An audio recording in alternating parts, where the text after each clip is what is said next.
Hey everyone, another NFL in London podcast. Wade and Ryan. Final London game has happened. Week 7 is in the books. We're starting to learn. Another barn burner. It was literally another, actually another gift just handed from the gods of football. If the Jags were in the barn that was on fire and they were let on fire, that would be the barn burner.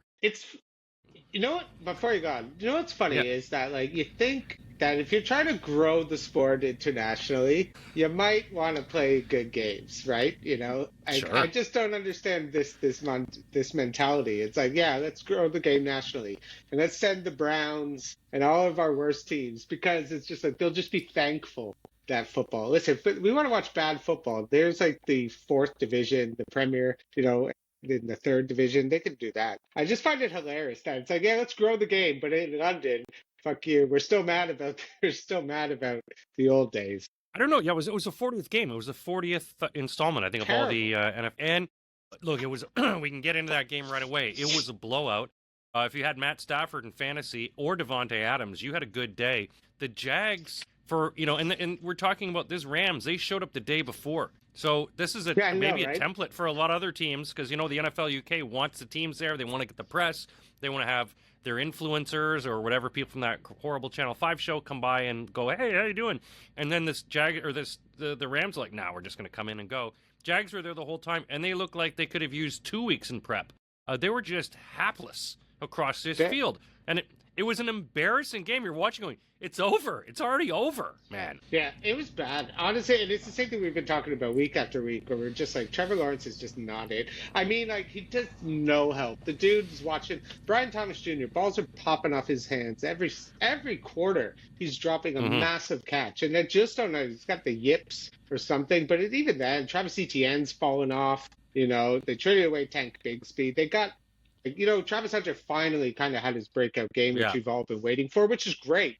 But Matthew Stafford did what he wanted. He just kind of went up and down the field. No Puka Nacua. I think if Matt Stafford can play prime Matt Stafford, they're as good as anyone in football, and they can beat anybody, because that defense was also just all over Trevor Lawrence. Verse coming at him, and the Jags are just, to me, who I thought they were, but the Rams impressed me after kind of blowing a couple games they should have won. The Rams could be undefeated right now if they just didn't blow some of their games by being stupid. But it was really impressive what Stafford did out there, and there was just nothing the Jags could do to stop him. It was painful. It was over, and you could see. I mean, look, the fans were into it. It's nice to see Wembley, because Wembley, obviously, the bigger stadium. You had a lot of people going nuts for it. And for them, sure, if you're a Rams fan, you go, okay, this is a pretty good game. For the rest of the fans there, they were just going, what is going on? This is not even close. They didn't even look like they were trying. It's like they warm up the jet. We're getting ready to go home back to Jacksonville, where, as you say, Jacksonville has not looked. When you look at how strong the Colts are, and we'll get into them, and you go, you're in a different league than they are. Same division, but a way different league. So this was a game that we saw. You're sort of like, oh, morning game. Morning is broken, but 5 touchdowns, 35-7 in a rainy Wembley day. Lawrence had 298 yards, 1 touchdown, but he still didn't look good. He didn't look good at all. He didn't. It was terrible. Let's move into my team next, where the Bears didn't put on a clinic, but the defense really showed up in this game. Dennis Allen, had his team just fired up. The defense, 26-14. Rattler with 2 touchdowns. Swift finally got his game going with 124 yards. Lave had 2 touchdowns, but his Bears 26-14 in this one, 17 points. In the second quarter, it was 20-7 at that point at halftime, and it was pretty much over at halftime. Yeah, honestly, at the beginning, the way Rattler, I had to play him in fantasy. I picked him up, and I was like, I'll play Rattler. How bad could it be? And halfway through the second quarter, -3.5, and I was like, okay, this is as bad as it gets. He still had managed to get to 11, 12 points somehow, so he got a couple quick touchdowns. I mean, this is just the game where it's just I just expect Caleb to play better. 50-26, 172 and a pick. I'm sorry, you're playing the Saints. These are the 1-5 Saints. You're the better team. You're the better quarterback, and you look at their numbers. You'd say Rattler played better, even though he threw 3 picks. But I was really disappointed. I thought the Bears, coming off, even though they're 4-2, it's a weird 4-2. Like, it's not a confident 4-2 because if you're the No, Bears, you don't think that you could walk in and go toe to toe with someone because you the couldn't even Rams, for example. throw a touch. Yeah, you couldn't even throw a touchdown against the Saints. Great win, but you beat a bad team, which you're supposed to do. Yeah, it was kind of like when the Bills beat the Saints a couple weeks Yeah. ago. You beat them by 10, but you felt dirty and you had to go shower after it because it just felt like the nastiest win of Yeah, I all. mean, there was opportunities where you thought Caleb, there was guys open, and again, there's so many penalties in this goddamn offensive line. I'm getting to the point you just got to start getting rid of people because the amount of false starts. I'm like, what are you guys in high school? There was just so annoying that they're just putting the team back every week, and you're like, how do you not get what a fucking false start is? And every week, 7 weeks in, and they're still doing it. The same players, the same guys doing it, and eventually you got to go, look, I know we don't have an offensive line, but let's get rid of this guy because all he's doing is putting us in a penalty box. And it's just, I'm screaming at the TV. Luckily, my girlfriend wasn't here, but it was just one of those screaming match games, and again, you're just like, Caleb does not look great. I mean, I'd rather have Tyson Bagent in there, but, you're just getting this point. It's the stacking good games on good games, kind of like Drake May's doing in New England. The way Drake May's, stacking good game after good game. He's getting that confidence. And it's just like, where is Caleb's confidence? Is he confident? I don't even know. Because you got Roman Dunze, who's the first couple of weeks was looking like one of the best receivers in football. Last few weeks is barely been in part of the game plan. And I think, Swift, who was great the week before, wasn't as good this week. I mean, it's the consistency in the Bears offense. That's the most frustrating thing, I think. No, exactly. The defense seems to be getting better, but the offense just seems to be flip-flopping away. Speaking of flip-flopping, let's get into the game in Cleveland, where Miami goes down 31-6. Tua admittedly after said he couldn't see over his own line because he's too short. Quishon Judkins, who I had in fantasy, 3 touchdowns, 31-6 in this one. It was all Browns. They ran all over them. Dylan Gabriel only had 116 yards, but their defense kept them in. And Miami just looked horrible in this game. And you wonder what's going to happen next for them. 31-6. They're 1-6 now. It was bad. It was like Mike McDaniel's like, what do I got to do to get fired around here? Do I got to George Costanza this and tie the Lombardi trophy to my car and drive around the stadium smashing it to pieces? This is a man who's waving the white flag. This is a team that's waving the white flag. What they do going forward is going to be interesting because, I mean, this is such a fall from grace. You can't trade Tyreek because he's hurt, which is just a killer for them. Yeah. You got Waddle under contract. But what do you do with Tua? You're stuck with Tua. And how are you going to get a coach to come in who probably wants to play with Tua? Not a lot of coaches are going to be like, sign me up for this, what we're seeing. Because out there, 3 interceptions, 100 yards.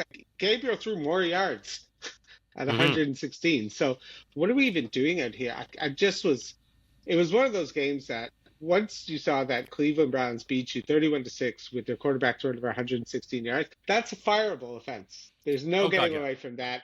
And I think this is more just like, no, as your punishment, you're going to coach this team the rest of the year. So maybe it's one of those. It's like, no, you're going to do every day. You're going to do every day of this prison sentence. You're not getting out. You're not getting early parole.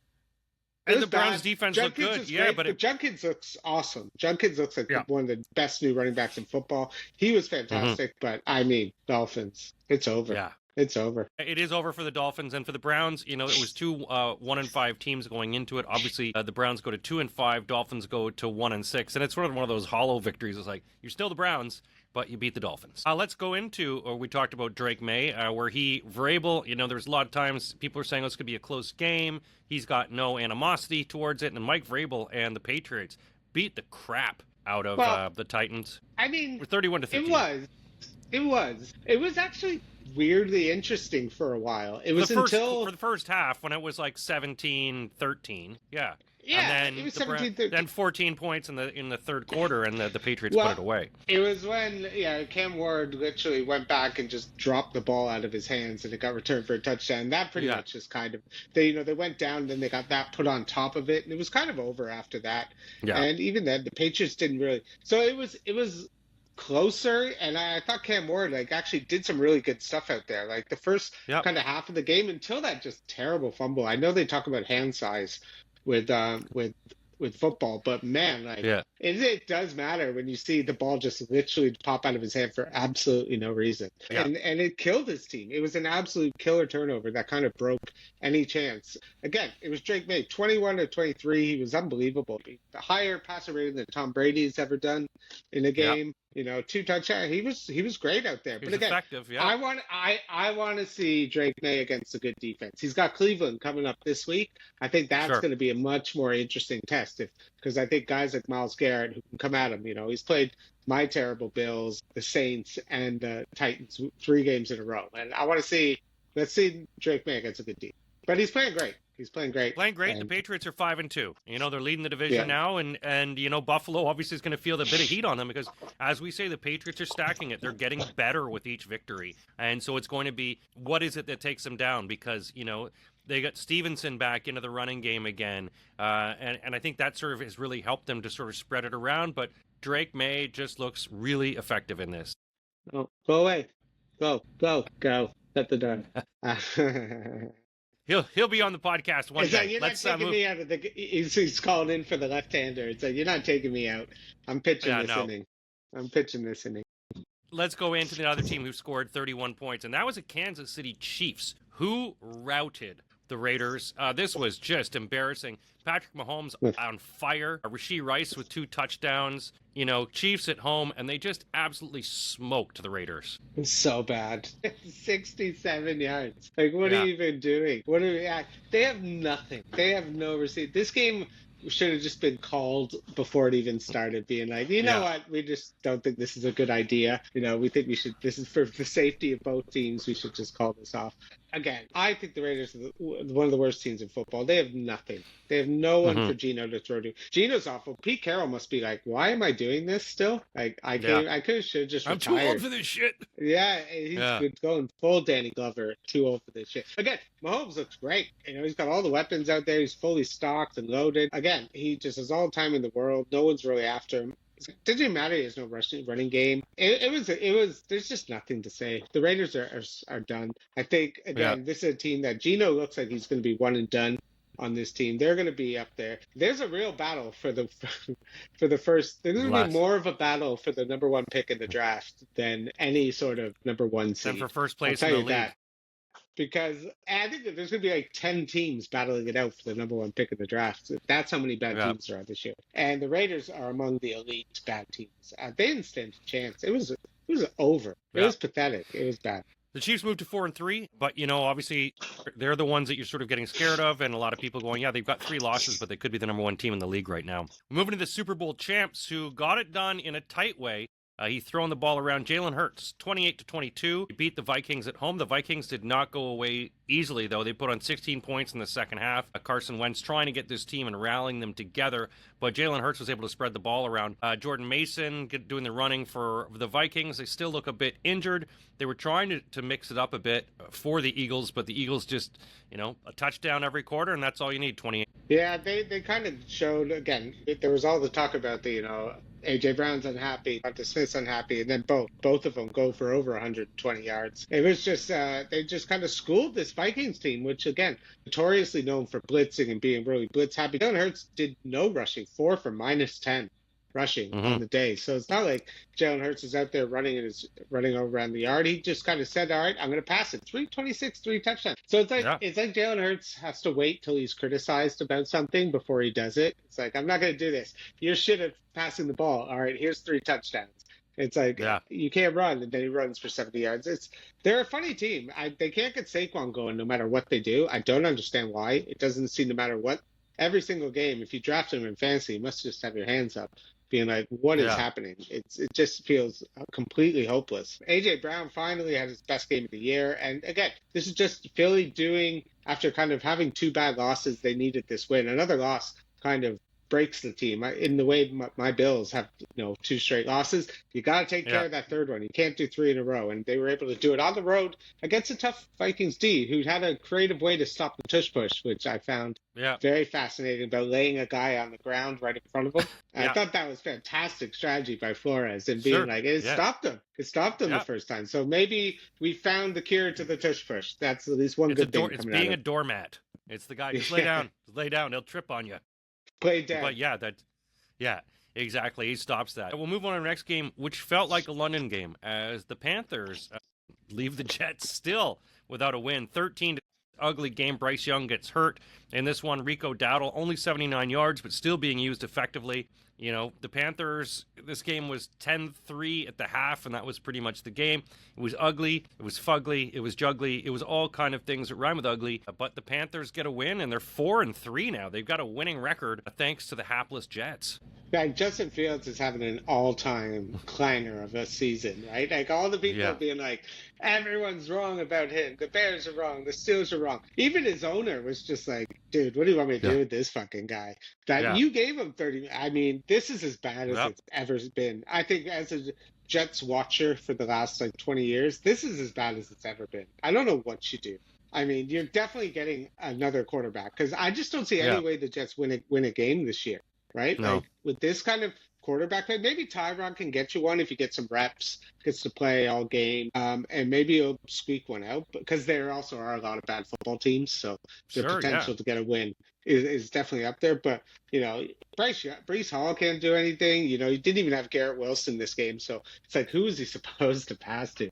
This has been an epic failure. I'm like, Woody should be forced to sell the team. It's getting so bad. After a while, the other owners should be like, you know what? Maybe you're not good at this. Maybe you should sit in the corner and watch the big boys play. But it was as bad again. And it's not like the Panthers did anything to show you that they could do anything. But Young was hurt. He might play this week. We don't really know. How will Hubbard play? And it was fine. I think at least the Panthers do have a decent enough defense. They play in really much better than I think a lot of people expect or give credit for. And, you know, they do have the Bills. So we'll see what happens with them at the Bills. But I think anyone who plays the Jets, you can't even get any analysis from it. It's like, you beat the Jets. And that's it.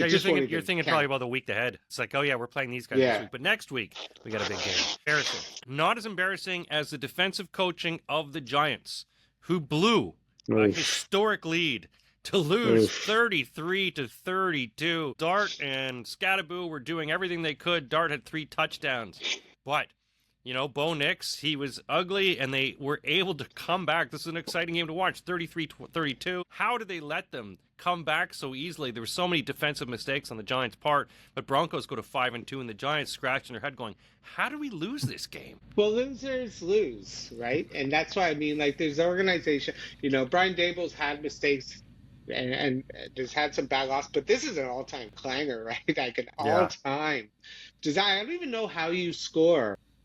Was it 46 points in one quarter between two teams? Like, how many possessions even works that this happened? It was just, this was like outdoor football in the snow with your friends at recess. Yeah. And somehow you score 48 points in a 15-minute recess. And you just have one of those all-time, everyone's going to... It was, I mean, the only thing you can say, at least if you're Giants, is like, Dart's the dude. Like, he's out there, like, he gives that team juice. He gives that team, like, hope and everything, like, Scatterbo. They got their guys. And it's just a matter of, like, both defenses. This wasn't even a story of, you know, the... Bo Nix was terrible all game until the end. But even then, like, it still ends up with like 40 points because of all the rushing yards. It was just a fun, stupid game. And this game happens with stupid teams. And the Giants are a stupid team because they have a young quarterback and young guys all over.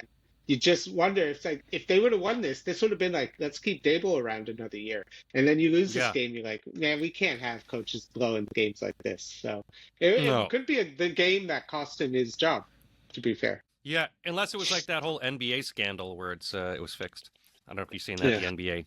I just saw that someone got arrested or something. Yeah, for fixing poker matches and all that. But this game looked like a big, crazy fix. The fix is not in. You had chose the Chargers to win last week. I told you the Colts are going to win this one. And Jonathan Taylor, 3 touchdowns in this one. Colts are for real, man, 6-1. Yeah. The Chargers still are struggling. I lamented this last week. I said this offensive line is still there. I don't know about Herbert. What the hell is going on? Sure, they had 3 points going into the half. They put 21 points in the second half, but still not enough. The Colts were just booting them. 38-24 in this one. You know, it wasn't in doubt. Jonathan Taylor looking like the best running back of the league this year for anyone in fantasy who has him. But Herbert still had 420 yards, 3 touchdowns, and loses the game. Yeah. Yeah, it was honestly, it was just what watch. I watched a lot of this game actually, and it didn't matter what the Chargers did. They could not get back in this game, no matter what. They'd score a touchdown to get it towards 10. 30 seconds later, the Colts are in the red zone. It just Yeah. didn't matter. There was nothing they could do. They had no answer for anything Daniel Jones did, for anything Jonathan Taylor did. Yeah, man, the Colts are fun. They're just kind of every year has this team where it's just like, where do these guys come from? Daniel Jones has made himself a lot of money if this keeps happening. It's kind of like Darnold last year with Minnesota. Nobody saw that coming. They Yeah. ended up 14-3, and it looks like right now, like Daniel Jones, he's in the easiest division, where they should be able to get all the wins. Like their road to the 1 seed is a lot easier, especially because it's not like they have a tough schedule going Yeah. forward. So Herbert's just out there trying to play Superman, doing what he can. I mean, 423 touchdowns. He's on his own. He's got no tackles. He's got no running back. He's just Hmm. out there slinging it. And I think, give it up for him. I think dude's out there trying his best, but you can only do so much if your team can't make any stops. Well, until you get Joe Burrowed, like you've got no protection out there. And what happens when he gets smoked? What happens if he gets injured? Like, that's the problem is he's balling it out there. But then you wonder, it's like, you've got to help him out. Old man Allen is doing his best to get the balls in as well. But, trying to keep up with this Colts team, it just seems impossible for them. Another impossible game is we head to Dallas, where Dak Prescott and the boys put up 44 points over the Commanders, who just couldn't answer them. I mean, like, the Cowboys just kept scoring and scoring. CD, Pickens, it was all over. Dak Prescott, 264 yards, 3 touchdowns. Williams, 118 yards or 16 yards. I mean, the Cowboys, if you look at them, you go, man, these guys are contenders. But Washington, Uh, there's yeah. something going on with Washington, man. They just didn't look good and not having the talent that they needed. Well, that's the thing, right? They're not contenders because of their defense, right? Because they Mm-hmm. traded Michael Parsons, who we'll talk about him later.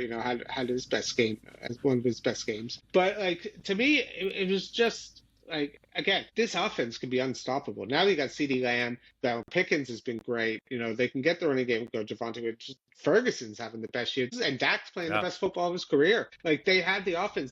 So what are they going to do at the deadline? Trade all their draft picks for Max Crosby? It's like you already had him, and you didn't have to do that. It's just like I don't understand what the plan is. Again, they're playing Jaden Daniels gets injured. He's always the problem with Jaden Daniels is you're going to have is the guy's small, and how many hits can he take playing the way he plays, running around like that? The guy's going to take hits, and it's right now looking like his body's not built to kind of take the hits. Like at least someone like with Russ, who is smaller, at least Russ kind of was like stocky. He put on a bit of padding. Where Jane Daniels looks like me, like a skinnier, way skinnier version of me out there running around. Again, I think the Cowboys. This doesn't matter. I think that defense is going to be a mess when they play a team that can put up points. And the Commanders, missing Terry McLaurin, they got injuries all over the place. Again, Cowboys, it's just a shame they traded Michael Parsons because the way their offense is playing, they could have been contenders. But I just don't see it. Yeah, I mean, their defense is sort of still stepping up, but you wonder if he would have been demonstrative enough to do it for them. I mean, I don't know. I've read some stats, and it's saying they didn't really lose out that bad, because he would have been one-ran wrecking machine. Would he have been able to do this? I don't know. But the Cowboys keep rolling on, and as long as they keep putting up those kind of points, it's going to be tough for anyone who plays them. We'll talk about the aforementioned Packers who struggled, and I don't believe this Packers defense is as good as everyone says it is, because the Cardinals were having their way with them here for a while. Cardinals were also getting their defense in their face. Packers got lucky in this game. They did. 27-23. Josh Jacobs was running man. Parsons had the 3 sacks, but the Cardinals were keeping this game close, and the Cardinals had a 13-6 lead at half. It was only the 14 points in the fourth quarter. The Packers were able to dig themselves out of it against a Cardinals team who was coming into this, 2-4. So, the Packers go to 4-1-1, but when people talk about the best teams in the NFC, Packers, and it's just even as a Bears fan, the Packers are not in the top equation for me. I mean, the thing with the Packers is, like you said, they just, like it's almost every game, they just let teams hang around. There's no, we're going to put the foot on the neck. We're going to just keep going at you, putting more points on you. Like the only one they kind of had close was the Dallas game, and they can move the ball up and down the field. But that was Dallas. But they still got scored on a lot. Micah Parsons finally had that kind of breakout game, which big sacks and big moments, which is great. That's kind of what you needed him to do.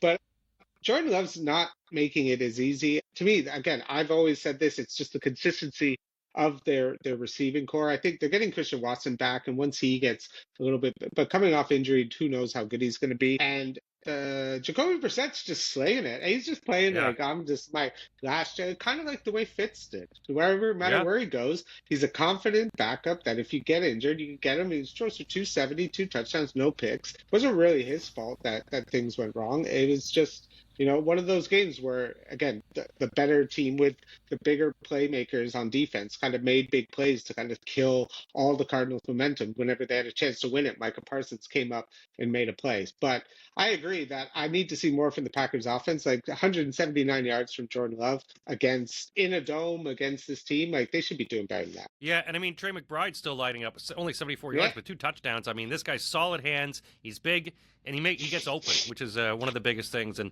it was a good game for them. It was just too bad that they ran out of gas, because it did look in the fourth quarter. I was like, oh man, they could win this game. I head into our 49ers at home, and they get a win. Christian McCaffrey, 200 yards of scrimmage. It wasn't a big game. It was sort of ugly. It was 10-3 at the half. The Falcons, again, looked lost in this game. They didn't seem like they could get anything going. I mean, only able to get 10 points. 1 touchdown of this. Penix was struggling. And even though this whole 49ers team feels like they should all have handicap stickers on the front of their cars, they're still able to get this done. And even with a lot of broken toys, they're able to make a playtime out of this. And they moved to 2-1 at home. They're playing well. But the Falcons, after some good wins, now are just the inconsistency that we talk about. Yeah, I mean, just give it up for Robert Saleh, right? He's the guy who's, losing Nick Bosa, loses Fred Warner, and he's still putting up especially the way the Falcons looked against the Bills, moving it up and down. With Bijan's been playing amazing. They got him 40 yards. Again, give it up for Saleh, man. The guy is a good coach, and I think, again, we're seeing now from the Jet. Maybe it's not him. Maybe he will get another chance at a coaching job, because one that doesn't have such dysfunction. But yeah, it's right. McCaffrey's back, baby. He's back. He's again number 1 fantasy running back. He's doing what he always does when he's healthy. He's unstoppable. One of the best players in football. He's so fun to watch, and I'm a bit disappointed in the Falcons, because again, you just want to see, like I always say, consistency. You want to see teams come off a big win against Buffalo. It just makes me feel terrible. It's like maybe my team's even worse than I imagined, because we couldn't stop anything, and their team just was able to stop them with basically even worse defense than we have. Tough loss for the Falcons, but you got to score more than 10 points on the road. I'm sorry, but that's just not good enough. Yeah, no, it was a tough one for them. We'll move into the final couple games we had. This is an exciting one, a Monday nighter. 2 games, as we said, one at 7, one at 10 o'clock, which no one really stayed up for. This is the battle we all thought was going to happen. The Buccaneers coming into the Lions, but the Lions really got this done. 218 yards of total offense, 36-yard rushing, 2 touchdowns. The Buccaneers were just shaken. Obviously, Mike Evans comes back, he's gone. Losing him. So the Buccaneers, like the 49ers, have a lot of broken pieces. They were able to get it done before, but this Detroit team, who obviously took a kicking from the Chiefs the week before, reset, get it done, 24-9, ugly. But the Bucs could only get, just a bunch of field goals. Baker was really struggling in this game, and the Lions were right after him. Yeah, it was a tough. Again, it's just Baker is playing excellent, but again, there's only so much you can do. You got no Godwin, you lose Evans, and Buka's playing injured, right? And you got no Bucky Irving. It's like you're literally missing your whole entire offense. And Baker Mayfield is good, but playing great, but he's not like I can use my legs to make plays and get first down. He's not that type of quarterback. He needs his pieces, and it just showed that they just didn't really stand a chance against a really good defense still. And Gibbs was able to run against a Bucs D that's been really good against the run all year, and the fact that he was able to broke that big long one, and just that they just kind of couldn't do anything no matter what the Lions are able to get those first downs. Because again, 24 points is not a typical Lions game. The way you think they should have put up like 30, the way this game kind of felt. It just felt out of hand. It just felt no matter what the Bucs did, they just could not get back into it. So it was a tough loss. But I mean, losing Mike Evans, too, for the rest of the season, and possibly, we don't know what this affects his career, because obviously he was trying to get us another 1,000 yards. But it does look like no, of course. But if the Bucs do want to stay in this, they need to trade for somebody. They need to get like a Jacoby Myers or some sort of speed, someone that Baker can feed, because he could use someone with some speed to be able to, get the ball down, because he's throwing this out, he's stringing it. So it's just a matter of what are they going to do now to keep in it, because they know they're a good team. What do they do to stay in it? Staying in it is what the Seahawks do in our final game. If anyone stayed up for this one, it started at 3 a.m. in England. Jackson Smith-Njigba continues to show he's the number one wide receiver in the NFL, but as a defense of the Seahawks, it really showed up here. Just frustrating C.J. Stroud in terms of this one. Seahawks win 27-19. There was a little bit of a push by the Texans at the end to get it, but at 14 points right off the get-go, Seahawks really established themselves. They get the win. They move to 5-2, and they're looking good in their division. Yeah, it's just to me, it's just this Texans offense. It just feels absolutely helpless. Again, they don't really. The fact that C.J. Stroud is your leading rusher is a big problem. The fact that they just declined. You had this quarterback who had such a promising first year, and then you reward him by gutting his offensive line and giving him absolutely no help and protection. You drafted a small receiver who keeps getting hurt. You're not filling up his cupboard, and he has no running game now because you lost. Chubb led it with 18 yards, 16 yards. I mean, it's just, and the funny thing is you're going to have to pay this guy soon. So, what do you even pay C.J. Stroud? Because it's like the last 2 years have been so bad, and they keep getting worse, especially after that rookie year. I think he just goes a guy like, does he go the Sam Darnold route? Does it get so bad where the Texans are like, I don't know if we can do this anymore? And now you got Darnold flourishing, not his best game, but still solid. And, the fact that, again, he's got Jackson Smith-Njigba, no matter what anything is, just feed it to that guy. That guy is a target machine. He's a reception machine. And he's pretty much been unstoppable the last couple of weeks. Every single game, he's like 8 for 120. It's a third straight 100-yard game. And the Seahawks are they're just a solid, well-coached team that I think if they can just, put up 25, 26 points, I think they can win almost every game that they're in. Yeah, they've got the defense to be able to hold them in the games. They got the coaching, they got the running game, and Darnold's got consistent hands. Let's talk about him. Let's get into our Thursday night game for Week 8, everyone. We've got a Minnesota team who are 3-3, and they're heading into the Chargers, who are 4-3. Chargers 3-point favorites in this one in a 44.5 over-under. Now, obviously, this game is going to be tough because, both these teams have been taking in consecutive losses in this one. And, you've got to wonder what's going to happen in terms of who's going to be more motivated. You've got Herbert putting up 400 yards. You've got Sam Darnold putting it up as well. The Vikings are on the road again. The Chargers are at home, and SoFi technically at home. But is this a game that the Chargers, can they stop the bleeding now? Do they have enough tools, enough players here to stop the bleeding? Or we saw a Minnesota team that was able to use their defense, keep them in the game. Can Minnesota rebound, use Justin Jefferson, use some of their healthier guys to get the win here? Who do you like in this game with the Chargers favored by 3? I don't take the Vikings. I just think they're going to blitz the hell out of Justin Herbert. The fact that they have so many injuries on their line, the fact that they're down to their third string running back, and just going to force Herbert to run for his life and I think Flores is licking his chops at this game, just wants to. They're going to have a big home crowd. There's going to be probably just as many. You're going to see the horn, probably the Minnesota horn more than anything. And I just think that I like this Chargers team, and I like Harbaugh. I just think they're decimated. There's just not much you can do when you just keep taking these injuries, especially against opportunistic coaches like Flores, who are just going to come at it with everything they got. I don't feel any confidence that Wentz can do much, but we saw Daniel Jones just pretty much go up and down the field on this team. So I think, again, Justin Jefferson can have a big game. Addison, Hawkinson, they got all the weapons. I just think the Chargers are toast until they get some guys back. Joel Alt should come back soon. But it's just been really upsetting because they started out with that big win against Kansas City. Maybe they're going to fight them for the division. This could be like a real battle. And it's looking like it's already coming a bit off the tracks. And if they lose this, it's almost completely off. Yeah. So I'm going to go score in this one? 24-21. I'm going to go with the Vikings. I'm with you on the Vikings here, man. They're the healthier team. The coaches there, they had this tight loss, this tough loss that they had. I think when the Chargers had that loss against the Colts, they knew there was nothing they could do. No matter what they threw at them, there was no solution. And that's got to be debilitating, to know you tried your best and it's still not good enough. This is a Minnesota team who's going to be playing hungry. They're 3-3. They see what the division's like. They know they're at the bottom of the division now. And Chicago's ahead of them. So they're going to be like, okay, we need to get a win here. And it's, a short week. They're still motivated. They're still primed up, and I think they're going to win. So I've got them to beat 21-19. I think it'll be a close game. Herbert's going to have a lot of balls around the field, but it's just not going to be enough. So I've got them to win this game 21-19. Folks, that's it for the NFL in London Week 8 podcast. Well, it's sort of Week 7 and a TNF prediction. Ryan and I'll be back this weekend with our predictions for all the Week 8 games. Make sure you listen to that podcast. Make sure you follow our socials.